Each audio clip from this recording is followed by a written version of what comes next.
ওখানে গেছে 10টা মিনিট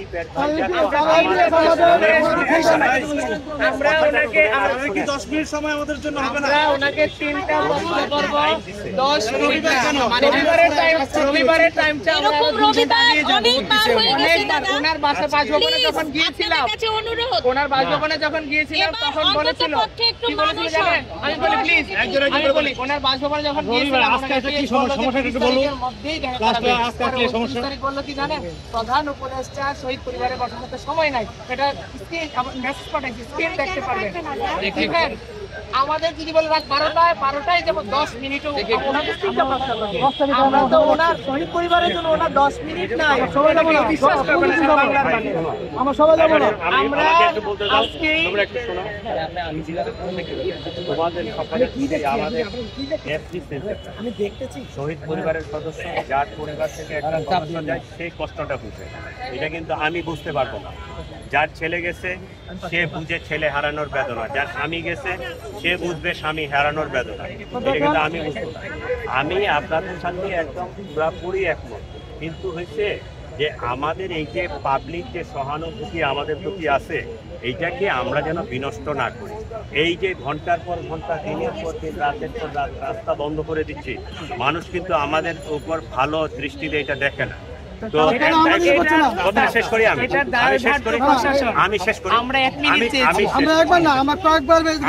করি আমরা আপনাদের যে দাবিটা আপনাদের যে বক্তব্যটা এটা কিন্তু পৌঁছাইছি, যথাযথ জায়গায় পৌঁছাইছি কথা বলছি। আমি কিন্তু পট করে আসে কোনো একটা সিদ্ধান্ত দেইনি আপনাদেরকে, দিছি কি আমি কিন্তু অনেক আগে আসছি।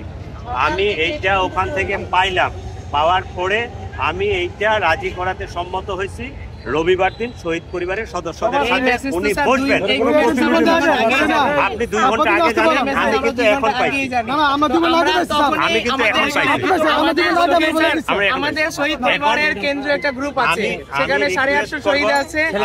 আমরা বলতে চাচ্ছি কি জানেন, আমরা আজকেই প্রধান উপদেষ্টা আমাদের সাথে 10 মিনিটের জন্য আমরা যাব না, প্রয়োজনে শহীদ পরিবার জীবন দিয়ে দিবে, রাজপথ ছাড়বে না। আমি আরেকটা রিকোয়েস্ট করি, তাহলে আমরা এই রাস্তাগুলো ছাড় দিয়ে একপাশে বসে আমি এটা কমিউনিকেট করি। আপনি কমিউনিকেট করে 5 মিনিটে আমাদেরকে 10 মিনিট না যদি 5 মিনিটে পাশে যাই স্যার আপনি 5 জনের সাথে বসে আমার কথা সবার সাথে বসা লাগবে। আচ্ছা আমার কথাটা শুনেন, এই সবাই শুনেন, আমাদের দাবি না আমাদের বলে আসলে বলে করব না, আমাদের বসতে হবে না, 10 মিনিট বসতে হবে আমাদের জন্য।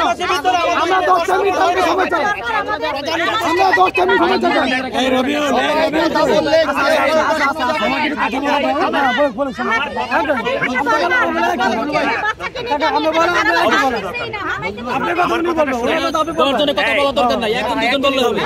সবাই শুনেন, আমি শুনেন, আমি কিন্তু আপনাদেরকে চলে যাইতে বলি নাই। আমি বলছি আমরা যদি এই কথাটা কমিউনিকেট করে কি মেসেজ আমরা এক সাইডে যাই, রাস্তাটা ক্লিয়ার করে দেই। আবার যদি মনে করেন যে আমার মনোভূত না হয়, আবার আপনারা বুঝতে পারবেন সমস্যাটা ঠিক আছে। এবার আমরা একটা কথা বলি, আমরা যদি আজকে এই শাহবাগের মঞ্চ করে না আসতাম, আপনি নজরুল ভাই এখানে আসে আপনি আমাদের সাথে কথা বলতেন না। এটা ক্লিয়ার, এটা ফ্রেম থেকে প্রধান উপদেষ্টা বা যারা আছে তারা আমাদেরকে ঘুরেও দেখতো না, তারা আমাদের কাছে লিস্টও চাইতো না। আমরা এখানে অবস্থান করছি জন্যই তারা আমাদেরকে রাখছে, তার আগে আমরা এখানে না আসার জন্য আপনারা